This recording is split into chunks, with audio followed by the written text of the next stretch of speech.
ఇక next update చూసుకున్నట్టయితే APPSC chairman పదవి పులపర్తి ఆంజనేయులకే దక్కనుంది. వైసీపీకి తగిన సంఖ్యాబలం లేకపోవడంతో జనసేనకు పదవి వరించబోతోంది. ఆయన పేరును డిప్యూటీ సీఎం పవన్ కళ్యాణ్ సూచించారు. మరోవైపు బలం లేకున్నా పీఎస్సీ చైర్మన్ పదవికి వైసీపీ నుంచి మాజీ మంత్రి పెద్దిరెడ్డి నామినేషన్ దాఖలు చేశారు. సాంప్రదాయం ప్రకారం పీఏసీ చైర్మన్ పదవిని తమకే ఇవ్వాలని ఆ పార్టీ పట్టుబడుతోంది. అందుకే తగినంత బలం లేకున్నా పెద్దిరెడ్డిని జగన్ బరిలోకి దింపారు. పీఏసీ సభ్యుడిగా ఎన్నిక కావాలంటే 18 మంది ఎమ్మెల్యేల బలం అవసరం. అయితే వైసీపీకి ఉన్నది 11 మంది ఎమ్మెల్యేలు మాత్రమే ఉన్నారు. ఇదే అంశానికి సంబంధించి ఏలూరు నుండి బాను మరిన్ని అప్డేట్స్ అందిస్తారు. బాను.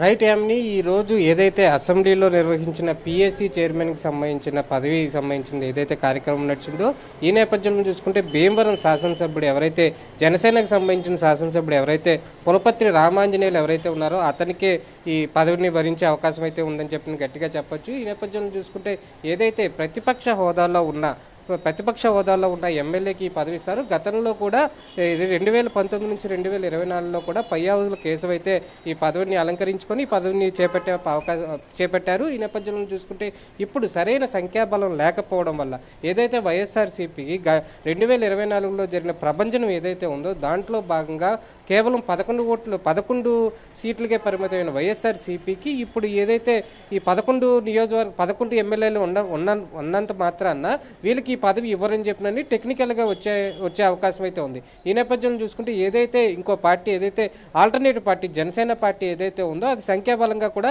22 మంది కూడా ఉండడంతో దాంట్లో ముఖ్యంగా Pawan Kalyan deputy chief minister ఎవరైతే కొణిదెల పవన్ కళ్యాణ్ ఎవరైతే ఉన్నారో అతను కూడా పులపర్తి రామాంజనేయుల పేరుని ఆయన ప్రపోజ్ చేయడం అయితే కూడా జరిగింది.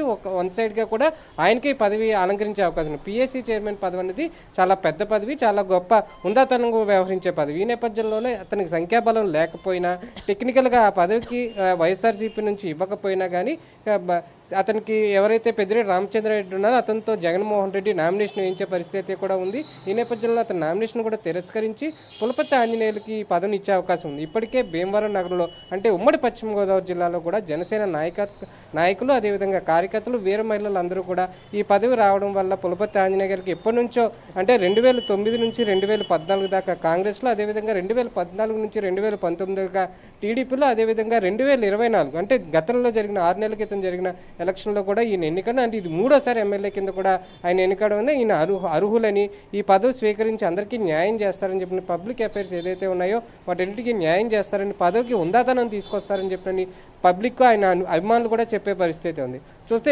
ఏదైతే అసెంబ్లీలో జరిగిన ఏదైతే చర్చ ఏదైతే ఉందో దీంట్లో భాగంగానే ఏదైతే జనసేనకు సంబంధించిన అంటే కొణిదెల పవన్ కళ్యాణ్ ఎవరైతే పేరును ప్రపోజ్ చేశారో పులపర్తి రామాంజనేయుల పేరు ఎవరైతే ప్రపోజ్ చేశారో ఆయనకి పదవి ఇవ్వాలని కూడా గట్టిగా నిర్ణయించుకునే పరిస్థితి అయితే కూడా ఉంది. ఈ నేపథ్యం చూసుకుంటే ఏదైతే 11 సీట్లకే పరిమితమైన వైఎస్ఆర్సీపీకి పదవి రాదు అంటే టెక్నికల్గా అపోజిషన్ లీడర్గా అతను లేరు కాబట్టి కేవలం సాధారణ ఎమ్మెల్యేలతో అతన్ని కూడా పోల్చే పరిస్థితి ఉంది. కాబట్టి ఏదైతే రికార్డుల రూపంలో చూసుకున్నా కానీ ఇతను నామినేషన్ వేసినా కానీ ఇతనికి పదవి ఇచ్చే పరిస్థితి అయితే వాస్తవంగా రికార్డుల రూపాన్ని అయితే కూడా లేదు. ఈ నేపథ్యంలో చూసుకుంటే ఏదైతే 22 సీట్లు 21 సీట్లతో జనసేన టికెట్లు ఏదైతే ఉన్నాయో జనసేన ఎమ్మెల్యేలు ఏదైతే ఉన్నారో వాళ్ళల్లో భాగంగానే వాళ్ళు ఎవరైతే ఉన్నారో పులపర్తి రామాంజనేయులకే ఈ పదవి ఇవ్వాలని చెప్పని పవన్ కళ్యాణ్ ప్రపోజ్ చేయడం వీళ్ళందరూ కూడా ఏకాభిప్రాయానికి వచ్చి అందరూ అగ్రీ అవ్వడం కూడా జరిగే పరిస్థితి అయితే ఉంది. ఆమె మొత్తాన్ని చూసుకుంటే ఉమ్మడి పశ్చిమ గోదావరి జిల్లాలో కాపు సమాజానికి సంబంధించిన వ్యక్తిగా అదేవిధంగా పవన్ కళ్యాణ్కి వీరాభిమానిగా పవన్ కళ్యాణ్ విధేయుడిగా ఉన్న ఎవరైతే